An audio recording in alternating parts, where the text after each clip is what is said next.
सबैजनालाई welcome to जीवनको जीवन। आज चाहिँ यहाँनिर हाम्रो गाउँमा चाहिँ हैन यस्तो दामी खतरनाक पानी पर्दैछ हो। अनि अब पानी पर्दाखेरि कस्तो ह्याप्पी हुन्छ हैन यहाँ गाउँको मान्छेहरू, किनभने खेतीपाती भएको छैन नि त। सो अहिले मकैको सिजन, मकै राम्रोसँगले उम्रेको छैन भन्दा पनि अब कतिजनाले मकै छरेको पनि छैन नि त।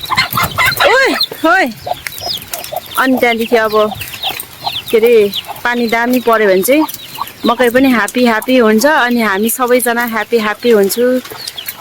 गाउँमा चाहिँ वेदर यस्तो भइरहेछ आजको। असिना पानी पर्यो। ओ माई गड, कत्रो असिना परेको। आजको वेदर एकदमै ब्युटिफुल भइरहेको छ पानी परेर। अम्मा कत्रो परे न। मिमी खोइ मिमी, ल मिमी बोलाउनु है, बोलाउनु ल। चल्लै मर्छ कि है। ओ वेदर त एकैछिनमा यस्तो भयो लु। अच्छा जाडो भयो।